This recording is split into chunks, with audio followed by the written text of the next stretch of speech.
Hygiene in the pizza room. Ready. So, before we get into, the Community Resource Center and everything that y'all do around Middle Tennessee when it comes to hygiene, let's talk about, you all a little bit. How do you all get into this work? What inspired you? Where you're from? Who are you? Yeah. Right? Yeah. And so, let's start with you, Tina. Okay. I'm Tina. I'm originally from the West Coast. So I came to Nashville 26 years ago, and to actually work in entertainment media, entertainment marketing is the best way to put it. After 20 years of radio, newspaper advertising, and marketing, I was like, all right, want to do something a little bit different. And I'd been volunteering, sitting on boards, things like that. And CRC was always one of those organizations I was helping as I kind of worked up the ladder here in Nashville. Oh, wow. So, from California to Nashville. So you was one of the first. You started this movement. Oh, no. Oregon, not California. Oregon. Yeah, don't Still put the that West out there. Coast, though. Still the West Coast. Yeah. Still the West Coast, And how about you, Megan? Yeah, I'm not from Oregon. From Kentucky, but Okay. I have been in Nashville for about 10 years. Okay. My background is in social work, so I always wanted to be in that helping space. And in Nashville for about 10 years, I've been working usually in youth serving agencies. So working with young people, whether it's in a school or a nonprofit. And Tina and I had kind of orbited around one another just by nature of what we did. Yeah. When I was at a school and needed hygiene, I'd call Tina. When the tornado happened, our worlds got brought together just from me being in North. And so just fell in love with what she was doing. And it took a minute, but we finally found our way to one another. Found our groove. We're Yeah, good. yeah. But Y'all, I think y'all like each other. yeah. Oh yeah. Oh, yeah. You have to. You have to when you're now a 3-person team. Yes. Wow, only 3. 3.5, 3.5, technically. yeah. We have a part-time warehouse Oh, truck okay. driver. That's what the half is. That's what the Yeah. half Okay, is. I just wanted to be He's clear. he's a whole He's a whole person, but person, he's with but us half time. Half-time, Okay. yeah. I just watched Lord of the Rings and stuff like that. So, I just want to be clear. We just got a centaur Yeah. running around. I just want to be clear, I just want to be clear, People may identify how they identify. That is true. So, That is true. And really, when the tornado hit, I was the only employee. Yes. Yeah. So I took over the organization in 2019. We had gone through some strategic planning, had really kind of begun to outline a large shift to this hygiene space, knowing that it would take several years, that you couldn't just flip on the switch today and be like, we're going to be able to afford to take care of all the hygiene needs in Nashville. Right. So we knew we had to work up to that, not knowing my crystal ball was broken, that we would have a tornado, a pandemic, a bombing, two floods, all of these things that we actually responded to in the last 2 years. Yeah. wow. Yes. So, all right. Before we get in deep dish into, Okay. Thin crust. Yeah, we're going to start off thin right now. All right. Cool. So, hygiene. Yeah. How many other organizations in Nashville, specifically, just deal with hygiene? 0. Yeah. Wow. Yeah. 0. The CRC has always lived in a really interesting space between nonprofits and their needs and what we could source. And so if you were a nonprofit that needed blankets or socks or whatnot, we were helping fill those needs. As we began this kind of strategic shift in 2019, it would be like, hey, you can take 6 shampoos today, but I need 25, or I need 200, or I need whatever that astronomical number was to supply a whole nonprofit. Right. And so there are nonprofits that are doing a great job of hustling for their own. Mm-hmm. But what we do is take in a whole tractor trailer. Yeah. So what one person might need a case of toothbrushes, we can accept 24 pallets, 6 to 7 feet tall, and it be about, 132,000 pieces of toothbrushes. Wow. Donated from a corporate partner. Yeah. Wow. Yeah. Yeah, we really say it's that supply chain. That's the space that we live in. When the shift was happening at the CRC of what is CRC 2.0, the gap that we identified were around non-food basic needs. I mean, while there is food insecurity vastly in our community, we have a network of support around food. But we make the case all day long, hygiene is a basic need. It's Right. not something I want to walk out of my house without, and so no person should have to be in our community without access to that. And that's where we saw that gap was there are people that are doing it for their school, for their nonprofit, 30 sticks of deodorant at a time, but who is creating that coordinated supply chain to make sure that even the smallest nonprofit or the smallest church has access to those products? So that's where we kind of live in that space, is that supply chain. Wow. So you all are like the plug. Yes. Yes. Yes. Yes. Yeah, y'all are the plug for like Middle Tennessee. Yeah. Yeah. And there Wow. are very few organizations like ours across the country, like maybe 6 or 7. And one internationally that's Yeah. doing really well. Wow. So one of the things about hygiene that when I think about, especially when you're talking about supplying community, right, is how does an organization or how does a person ask, for hygiene and still keep their dignity, right? Yeah. 100%. Because like that's the thing. A lot of times, like I don't want to, like I know I need like shampoo, soap, deodorant, feminine products, Yes. whatever it may be. But like I don't want to be judged.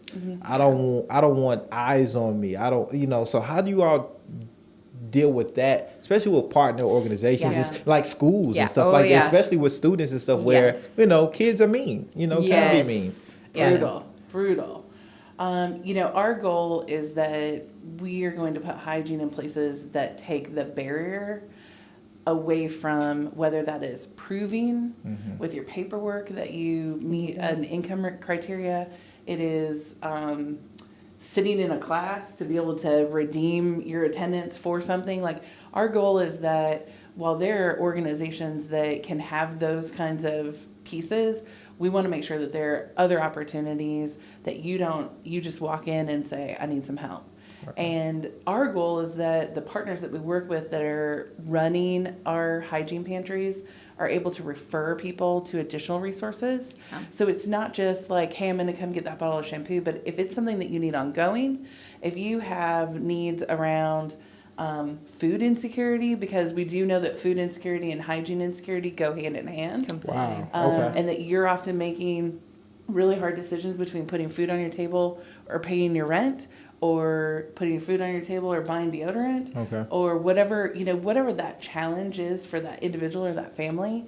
And so we kind of do it in a couple of different models. One that we're really proud about is our school model. And so we're placing hygiene pantries right into schools in Metro Nashville Public Schools with the goal of having 20 in the next year. Wow. And these are free and 100% stocked for a student or a family.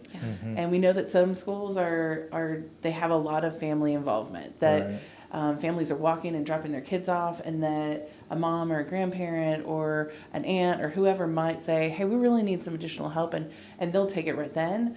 Or we just loaded in a middle school that we were rethinking every form that we've made because we want the kids to own the process and not feel like they're having to share too much. Yeah. That we have to, we report back to our grants and the people that support us, like we gave away X amount of Right. stuff for X amount of people in the household, but allow these kids to be part of the process without scaring them away for what they might need next. Yeah. Right. I think your point, it's so important. We don't have this fixed model everywhere we go. We really talk to the school, the partner, whomever it might be, and say, to use your word, because it's what we live by every day, how do we protect, provide, and restore dignity to whomever is in your building? And a lot of times with our schools, because of everything you just said, it's a no questions asked.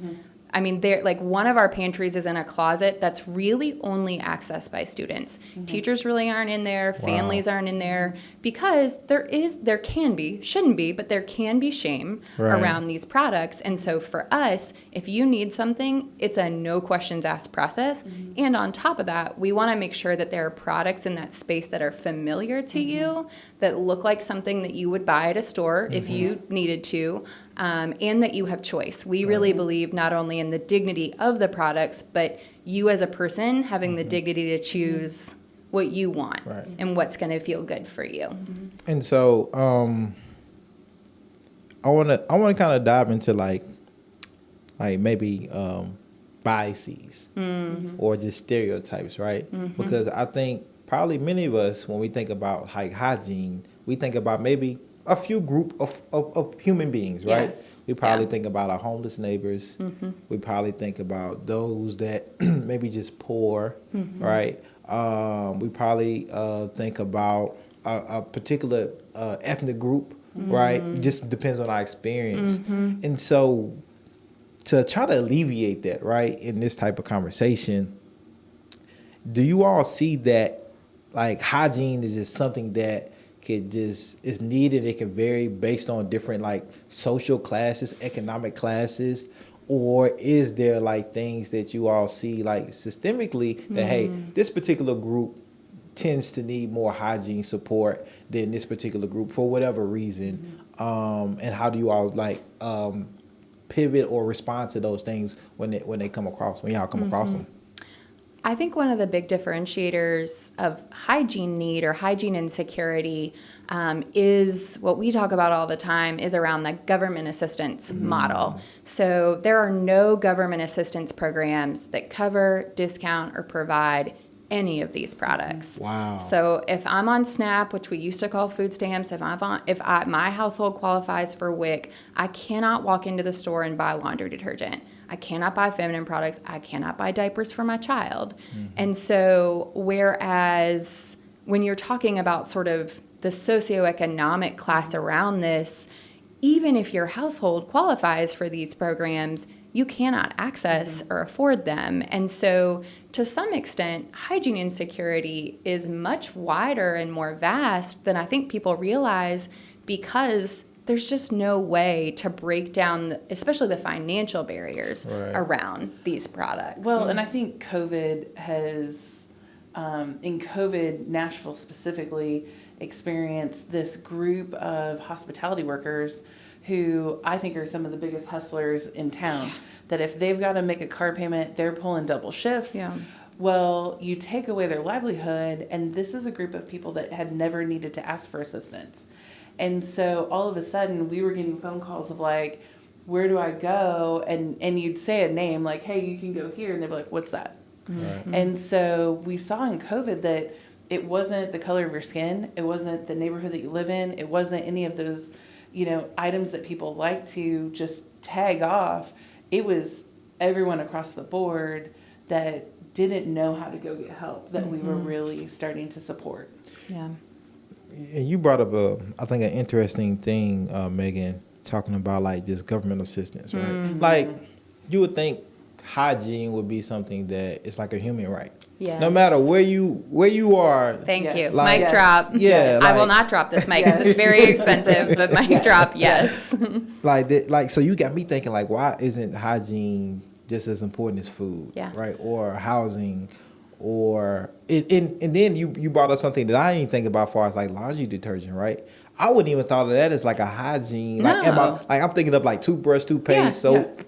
So we include a laundry detergent and a cleaning supply as our top 10 products. Okay.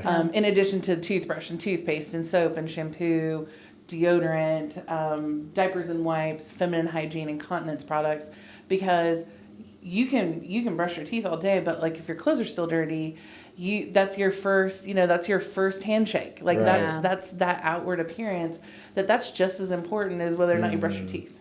Right. And I think part of this conversation really is around that unless two or three are gathered and having this conversation, it's a tough conversation to be had. Yeah. A lot of the people that we talked to probably went to Target, dropped a couple $100, didn't think twice about it, and just went on. And they have a cadence in which they get up every morning and they brush their teeth and they shower and they it's matter of fact, and they move on with their day. They don't think about it. They don't think about it at all. And instead, we're having a conversation about individuals that are maybe inside of a food desert, which means there's no good place to buy fresh produce.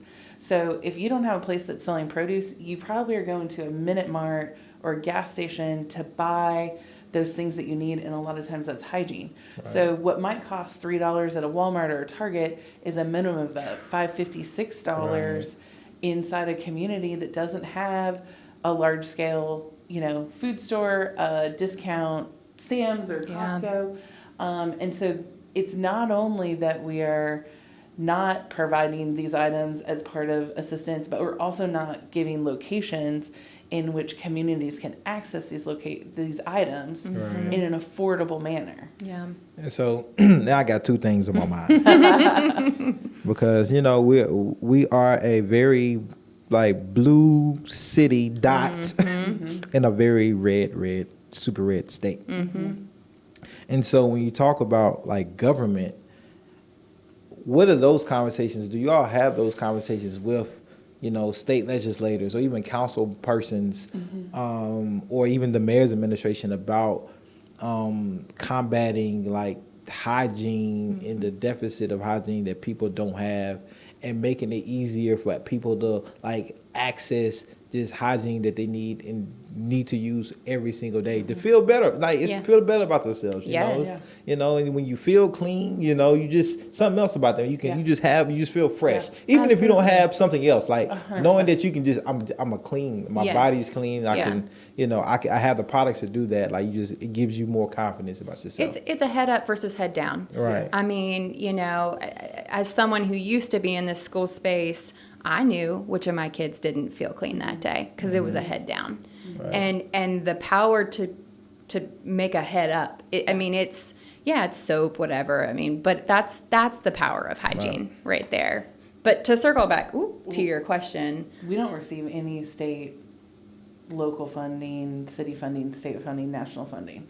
We are grassroots, hustling for every dollar that we can get.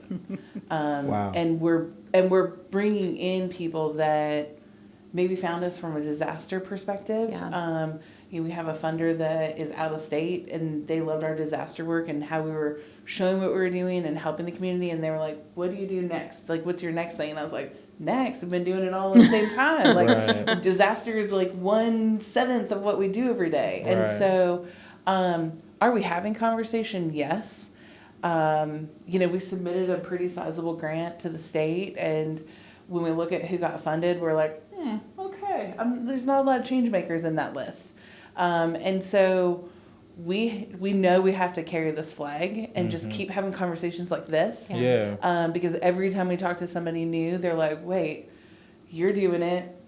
How can we help you? Right. What, our conversation this morning was around ethnic hair products. That we had to find sources because we had a family that got turned away, and not turned away, they just didn't have a product that they felt comfortable taking. And so this morning I was like, okay, we got to find it. How fast can it get here? Right. Where can we get it? And so no one else is talking about that except Megan and Tina over in Alejandro. These two white women at the Community Resource Center.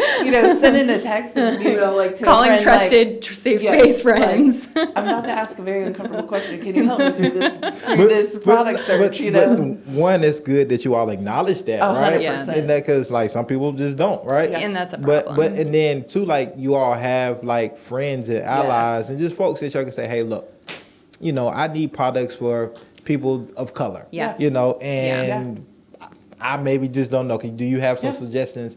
And that's just growing and learning, right? Totally. Which we should all be doing. That's our posture. Yeah. Every day. Every day. We are growing and learning every day. We've been really huge in the Afghan resettlement process. Yeah. We're not doing the resettlement, but we are gathering and producing the goods for the families to move into their new established apartments. Right. And so we have learned so much about the Afghan nation and population and community.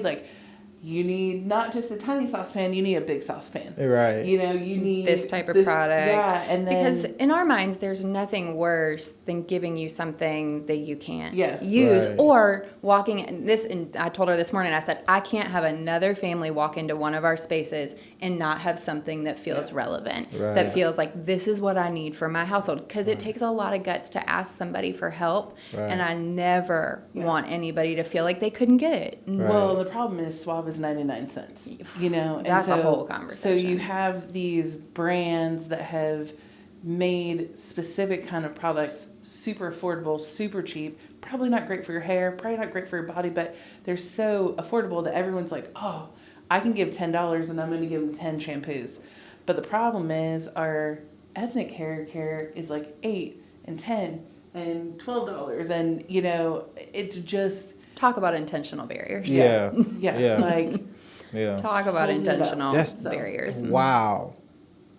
I didn't even think about that being an aspect of hygiene, right? Because you know, you think, hey, everybody is deodorant. It's hair product. It's right. Like, oh no, like it's a culture plays a part. Yes. It's a hygiene. 100%. And so you all have to kind of react to that as well. Yeah. Learn, Yes. and then try to pivot and say, okay, what? Like, thank you for this information. Yeah. Now, how can us three Yes. get together and figure Yeah. out like who are some partners that we can reach out to in order to be specific and more intentional about serving communities that need different type of hair or hygiene products. Absolutely. Well, we're in 7 counties. Yeah. So Davidson County looks different from Wilson County. Right. Wilson County looks different from Sumner or Rutherford. And so as we load in these pantries and we load into partners, we have to like have real conversation about who are you serving? Right. What does your average clientele look like that's coming through the door asking for assistance?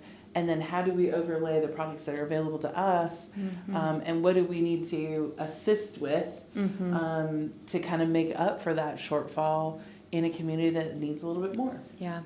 It's just about finding the gaps. I mean, that's what we're doing all day long is even in spaces where they have hygiene, well, what are you not getting? Right. Are people uncomfortable donating feminine products? Right. And you want us to source that for you? No problem. I mean, it's identifying the gaps and doing so in a way that's relevant to the community it's serving. And we learn something every day.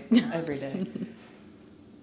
What did y'all learn the most? Like Nashville, you know, we had like the tornado hit March 3rd, and then a few days later, a pandemic happened, right? So what did you all learn during that process? And like, I guess you was one. Yeah. so I was over here in the sorry. ocean. That's okay. I'll have some pizza. Tina, what did you learn, right, during that process? Oh, it's long. I mean, you know, thank goodness. Facebook was my friend at that moment. I'd be like, hey, I need a photographer. Can you come today? Hey, I need this. Hey, I need that. And on the year anniversary and the second anniversary, I started kind of going back through the people that had tagged us and stuff and what had happened. And I saw this progression and even today we had a volunteer that hasn't been there since August. And she was like, oh my gosh, like you guys have Looks so drastically different. changed what you're doing and how you're doing it. You know, for us, going into that March 3rd tornado, we thought we had a really good network. We had a horrible network.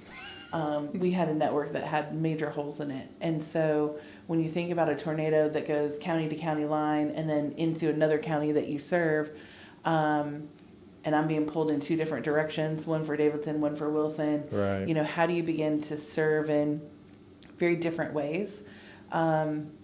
Davidson County is a special breed because the government and the city demand so much from the nonprofits. We fill in so many gaps that just aren't necessarily how other counties operate.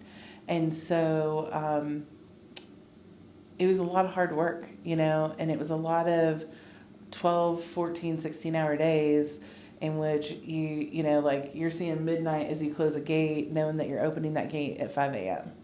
On the other side, I had individuals that had just lost their homes or their neighbors' homes that said, hey, we're going to set up a distribution for our 3 streets in my front yard or in my backyard or in my living room. Wow.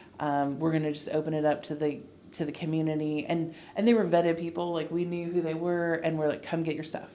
Or we had churches that were gone that went and pitched the tent and put up the tables that they could pull from a tree and started serving their community. And so, you know, through this process, these amazing leaders of other organizations, whether they were impacted directly or indirectly by the tornado, because I think everyone was impacted, said, we're going to open our doors and we're going to serve, and here's how we're going to do it. And so that all of a sudden you had this army of just people coming out of the woodwork. And I think that's the blessing and the curse of Nashville, is the moment something happens, everybody wants to pick up a chainsaw and go cut a tree down.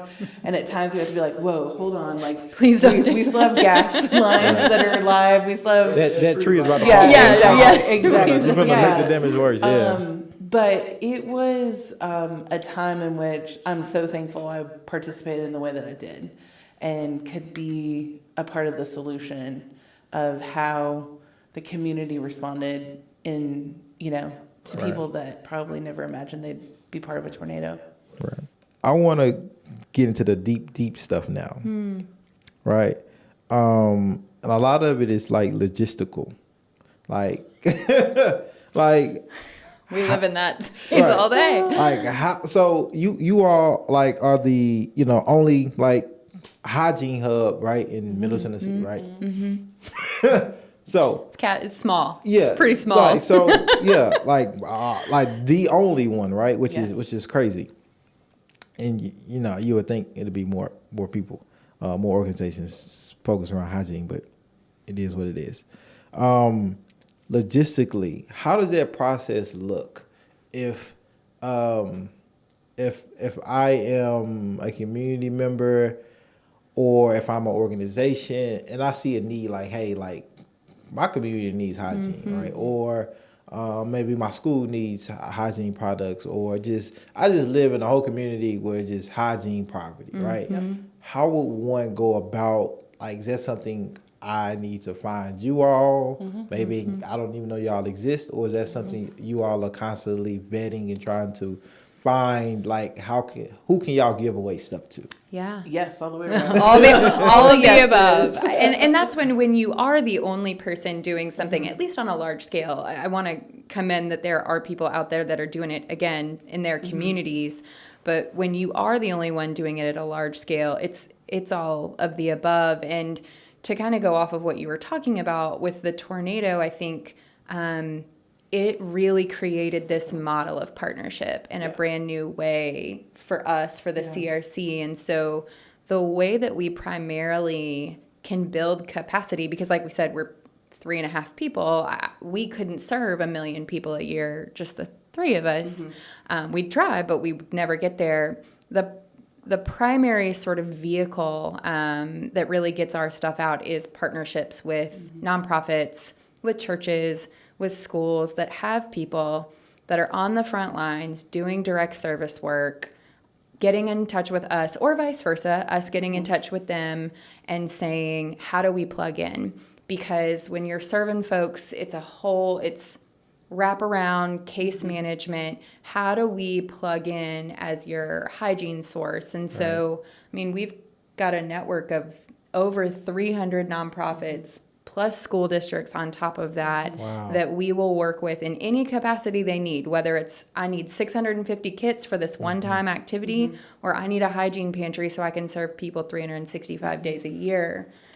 And we're really looking for partners that are ingrained in a community. A lot of people will come and say, I got a great idea, I want to start this, and I'm like, but you're not in the community. Right. Where we want someone that hurts. But you're not even they're not in it. They're you're talking about something here, and trying to stay over here. And so, like, we talk a lot. Dream Streets is one of our partners that we do a lot with. Like, the tornado hit, they were serving food. They call me. They're like, we need blankets. We need this. I mean, we rolled a giant truck up into their very tiny cul-de-sac turnaround. The neighbors probably hated us, but that's a situation where, like, they know what their community needs. They know that Mr. George down the street is really struggling with even just getting to the laundromat. So we take him to the laundromat, and then we saw that he didn't have soap. And so we bought him some soap. So it's things like that when you know what your community needs, you are serving, and then you're willing to ask that next question of, how do you need more assistance? Like, how can we help you more? Are the kind of people that we're looking for to do what we do. And it seems to me that like you all should be at every like kind of any community event or any wraparound services that is happening in a community. You all should have a space there because it's just like makes sense because you never know, right? Yeah. And then it helps people with that dignity part, right? Even if I'm doing a food drive, if I said, hey, I'm gonna give out free pizzas, you know, for from 2 to 6. Yeah. Like, well, here's a whole truckload of hygiene for those people too, because like you all said, like a lot of this stuff is going hand in hand. People that are probably suffering from hunger or have food deserts probably need hygiene products too, right? And so, y'all got me. And how do we do it with only 3 people? Yeah, How do we? Somebody has to drive the truck Well, to pick up the and somebody's got to pay for that product. Yeah. You know, and the hard part is when, you know, we do drives. We've had 27 drives since January. Wow. Some really big, some really small, some in the middle. Every bit of that product is important, though, you know? And so if you are the brownie troop that is like, I got 27 items and that was really great, we're celebrating those kids. Like, we are like, bravo. That's amazing. Come pack those 27 items along with 300 other things that we're going to give you so that you understand why that drive was important. Yeah. But there's not enough drive around what we do. Food is something that everyone at some point has had a hungry belly. And it's life. You went too long, you had to go to the emergency room and you didn't eat. Like, whatever the thing is, like, someone has had a hungry belly, so they understand not wanting to have that for a child or a family. The lack of going days without deodorant for the average human being is mind-boggling, and people are like, I would never do that. Why would? But we have individuals that are living in our community every day that's the struggle that they have, and they don't have access to deodorant. So when you start talking about, would you like to host a drive?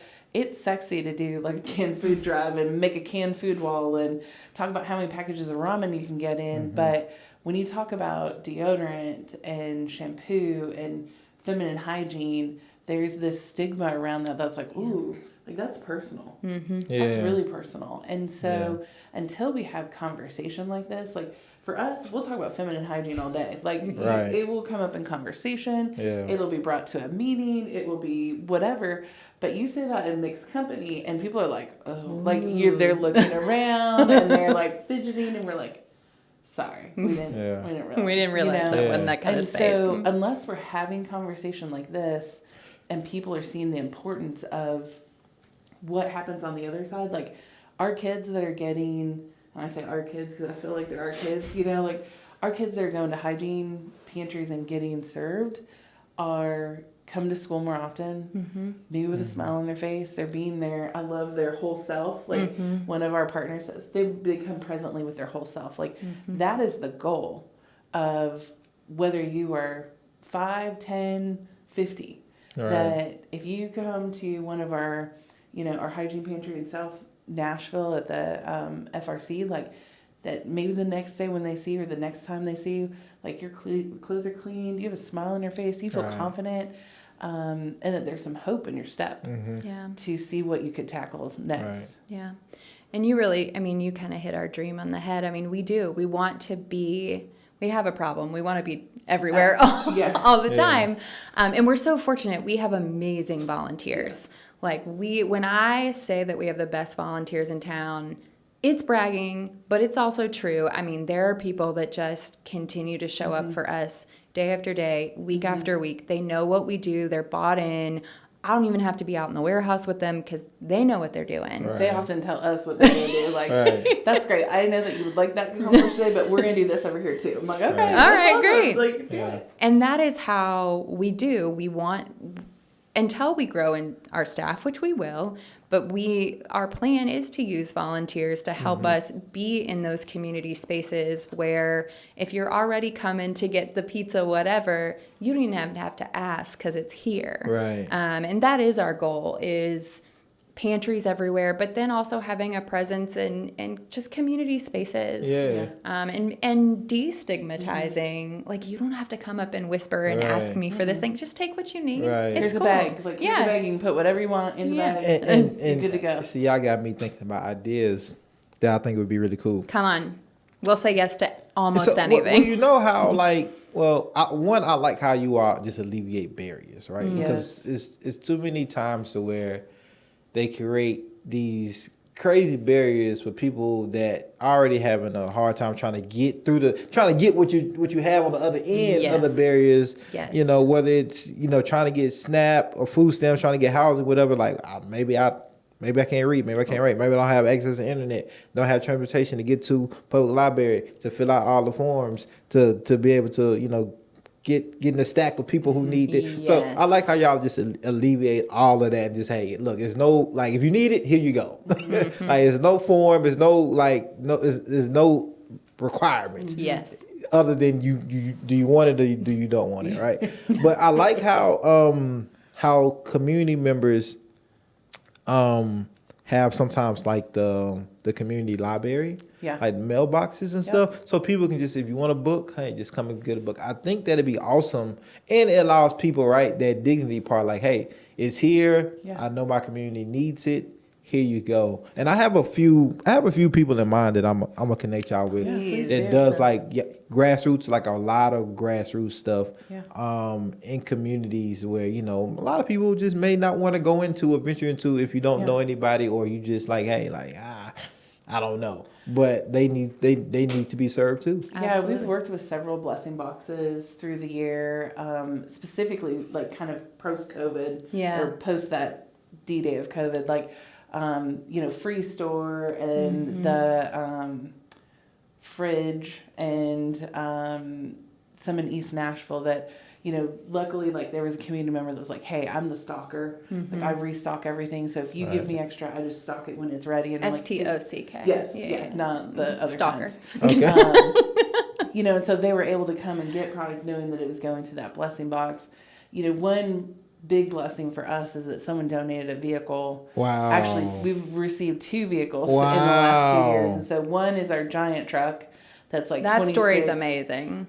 Feet long, and it's like holds pallets and all of that. But the other one was a Sprinter van by an anonymous donor in Nashville. And it took us a year to get because no one can find cars. Right. We had everybody looking for it. But now we have a car or a van that we can stock with hygiene, that can drive around and is restocking. They're restocking pantries. They're restocking schools. You know, that's be like, pull over to the blessing box on Lebanon Road and add put to some stuff in it. And so I love that. We just didn't have, you know, we were driving our personal vehicles and I was filling my truck with random stuff and being like, well, we gotta go, you know, like, so now we actually I think there's still deodorant just like probably, rattling around under the seat or something. But, you know, like we're becoming mobile. You know, we jokingly say, like, the day that we don't have to have our truck that holds all of our pallets and that we get to turn that into a mobile hygiene space that does pull up to, you know, our apartment communities, Cheatham Place, whatever. Community health event. A health event, and just open the doors and say, you know, take what you need and have it fully stocked. That's the dream. Another dream, you know, that like a hygiene food truck. Yes, 100%. Yes, 100%. Hygiene on wheels. That's the goal. And that's awesome. And and what's crazy is, like, one, like, I didn't know we had like a hub. Right, I didn't know that you all was like the plug, right? Most people don't. Right, and they will though after this. Yeah, of course. People will know, but also because like that's one of the items, like, you see people like, hey, like, doing what they can, you know, especially if they're trying to service like our homelessness neighbors, and like I sit on the board of the contributor, right, and so like I don't know if you all work with them, we do, but you know, like that, like you can't it's just like hygiene is so important. Yeah. And what y'all doing is just like, I'm giving you all both 2 bouquets of flowers now. We give them right back. Thank you. No, because one, like like stuff is expensive. It is. Right? Especially right now. Yeah, I like- read an article this morning that it's 9% more expensive right now than it is a year ago, which 9% doesn't sound like a lot, but when you are making hard choices about how you spend your money, Right. 9% is a whole lot. Yeah, I'm like parents with like diapers and stuff. Like I just had, like my son, he just turned 2. But like So you know how Yeah, expensive you know this stuff is. expensive. It's crazy. let me get a.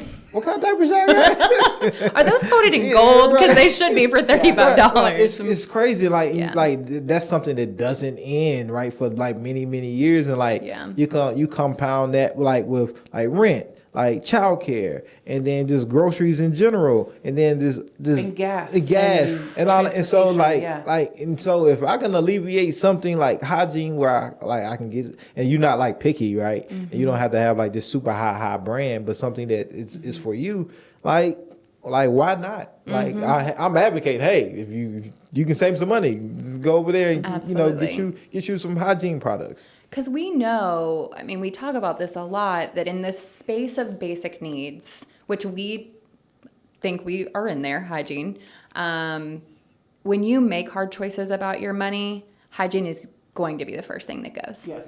Because you got to pay your rent, you got to keep your lights on, you got to pay your car note, and you got to buy food. Right. So what's the first thing that's going to go every single time? It's hygiene. Because Right. to some people, that's the like, well, it's a necessity, but in the grand scheme of luxury. things, it's a luxury.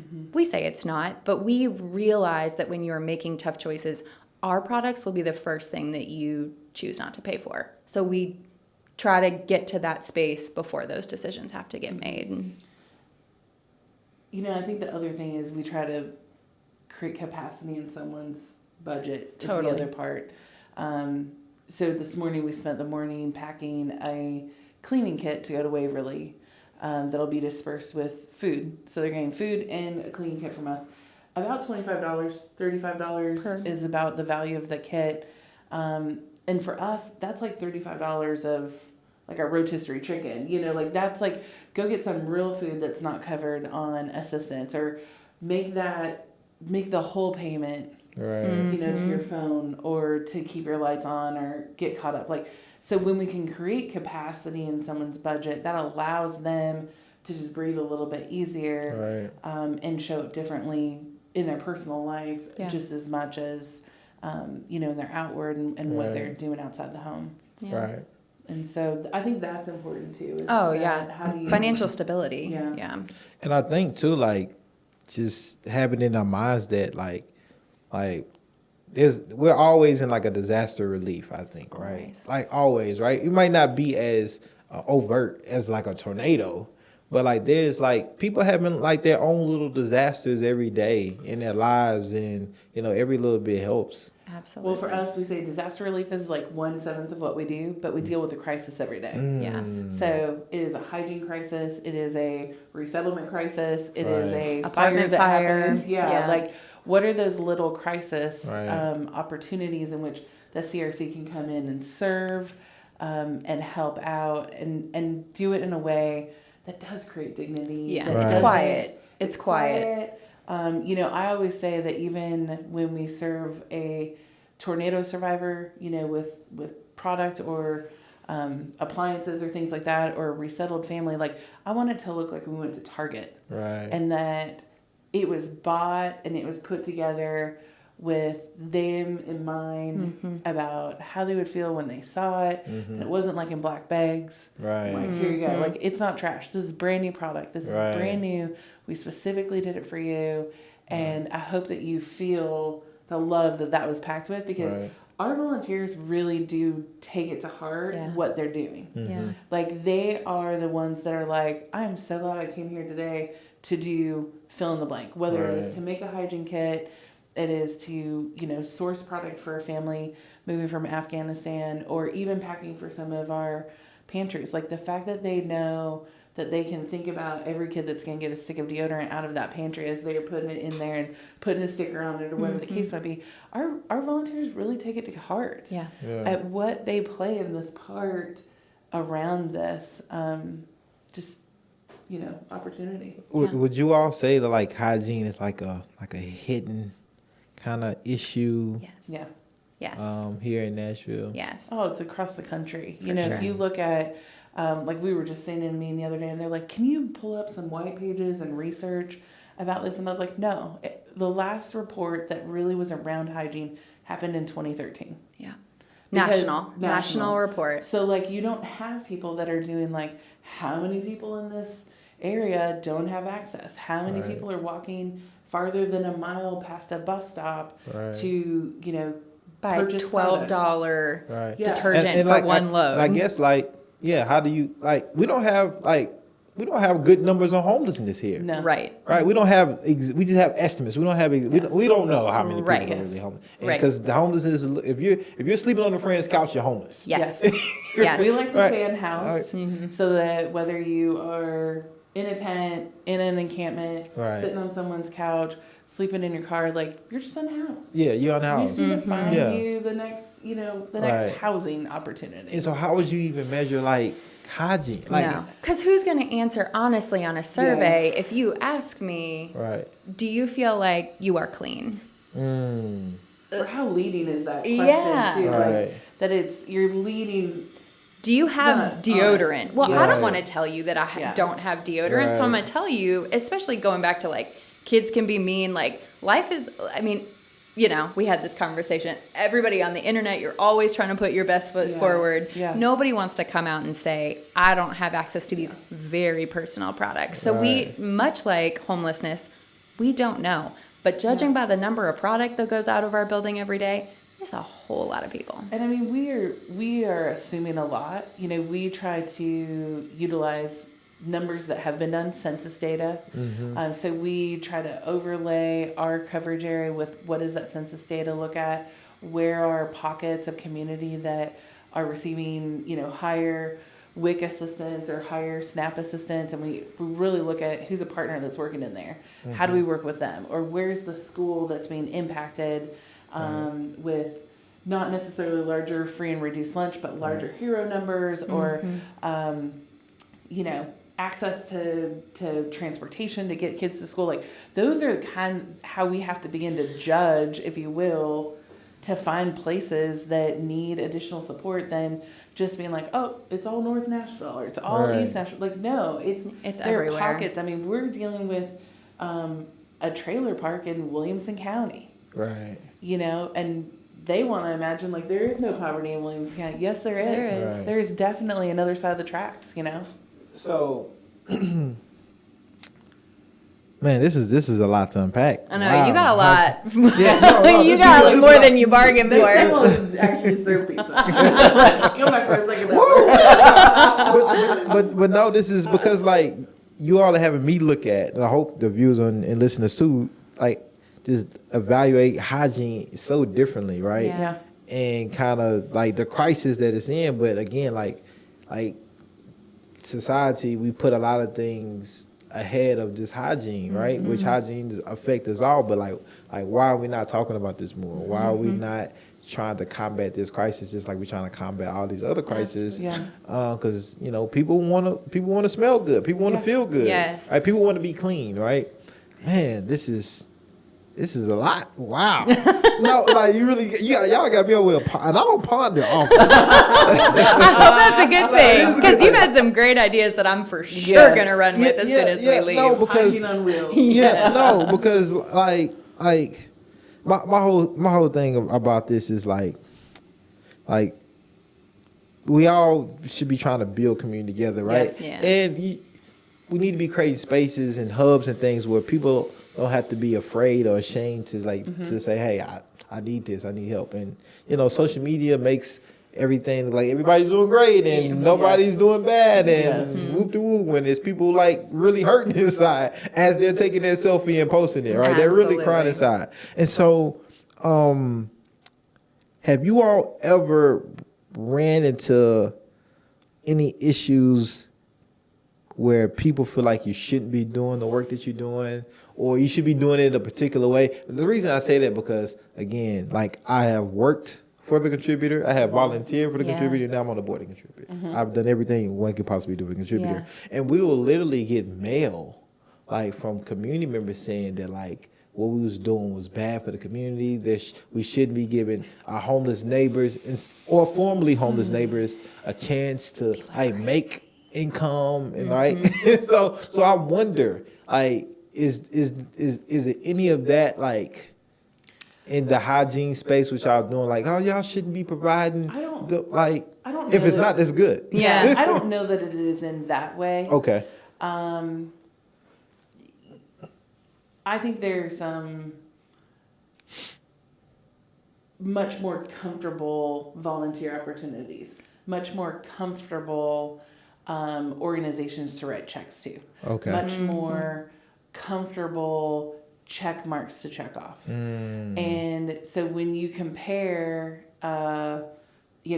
a company that's got their name on a building and they say, we want to volunteer, they're gonna naturally kind of gravitate to the safe choices. Right. And choices that don't necessarily balk the system, where I feel like some of the larger organizations that have really embraced us it's maybe healthcare, it's maybe closer aligned to women's groups around our women's health initiative. Yeah, so it's kind of like they find these pockets to say like, well, we're supporting you because our women's group is, and really until Nashville wants to acknowledge that the CRC is here and it's not going anywhere, that our roots are deep. I mean, we've been here for almost 40 years. We've been serving for almost 40 years. Like, we're not going anywhere. Right. We might look different than we did 10 years ago, and we certainly have found a niche that are super serving and going at it 100 miles an hour and 40 plus hours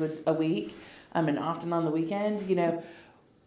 Once that becomes a mainstay in the conversation, that it's like, oh yeah, we do food and we volunteer and we give to food, we volunteer and we give to hygiene, we volunteer and we give to unhoused groups or a kids group, like, or pets, until we're part of that everyday you conversation. have to be part of the everyday conversation. Right. So they're not telling us to their face that we're not doing it right or that they don't like it. Right. But they certainly are when they're voting with their dollars and their volunteer hours.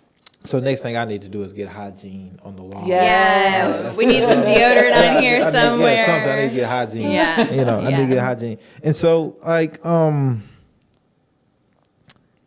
as far as action steps that people can take, right? Like, how can people contact you all, or if they want to do a drive, or they want to serve their community? Because Tina said you have to be in the community. You can't. You can't be over there.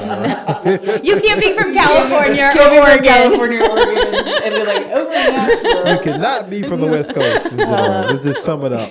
But no, so how can people go about that process? Yeah. Because I am positive, like, once people hear this conversation, they're gonna be like, oh shit, like I need to connect with you all. So how can they do that? So Instagram is our big social playground. Like, if there's something happening, it is up to date on Instagram, and at CRC Nashville is the easiest way to find us there. But our website, crcnashville.org, is everything from how to volunteer, signing up to host a dignity drive, finding ways to plug in. The other big thing is, everybody's shopping on Amazon. We receive probably 2-3 Amazon trucks a day, dropping from one package to 100, Wow. And so if you're sitting at home and you're like, man, I want to do something today, our Amazon wish list is fully up to date on what we need around dignity of hygiene, and they can go right online and purchase that without even having to jump through a hoop, give an email address, nothing. So if anything, like, just go buy something. Yeah. It's helpful to us. But really our website is, really the place that you can connect with Megan and I, as well as just what we're doing and how to be a part of it. Yeah. Yeah, no, y'all's website is amazing. So whoever did that, that's an amazing That's job. her. Oh, wow. 3 a.m. 3 a.m. on the night of the bombing. But I mean, the beautiful thing about being small is we're approachable. Yeah. We have to be. It's either her and I or both of us, if you get us in the same place, having every single conversation. And so if you're somebody that wants to get involved, or on the flip side, if you're a part of a community that you need hygiene, call us. Yeah. We commit to being part of the solution. And I think everyone assumes we're busy, which we are. Like that's just that everybody. is life. But we sit down every day, and if it's not that we were both in the conversation, it's, hey, I just talked to so and so. This is what's up. They just talked to, Megan just talked to so and so. This is what's up, and we're gonna find these pockets of where we can help. Yeah. But we need an army of volunteers that want to come along with us and be a part of it. And every time someone donates or gives us their email address or volunteers, we're like, we got another one. We have Throwing a party. One that can really help. I'm doing the drive. I'm gonna let you Yes, know. Dignity Drive. Do a Dignity Drive. Yeah, it's a Dignity deep dish. It's a lot of D's. There's a lot of It's a lot of D's in there. Yeah, I'm gonna do a drive. I'm committing to that. I'm committing to that. I'm gonna do a drive, and so we're gonna figure that out and figure out how I'm gonna do that. But it's gonna be amazing. I'm excited. And I appreciate you, and I'm glad that cause y'all gonna blow up, right? Eventually, it's gonna be cause it's gonna happen. It's gonna happen because that's how it happens, right? You start off small, start off with 1, 2, then 3, and 3.5, and then shout out Half Larry. Right. And then you're a whole big organization, and then you're not as reachable, right? Yeah. Right. And then because you'll be doing so much, and people will be giving so much money, and bigger budgets, manifest and that. all of that. Manifest I'm putting all of that out there for y'all because I like being ahead of these type of conversations and these type of just social justice initiatives and movements, right? Because that's what it is a movement. Yeah.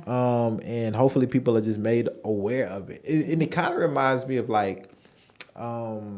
conservation a little bit, climate, right? How it just people are now big, but people been kind of say, hey, climate, and it's one of those things you're I live in climate every day, but I feel okay, right?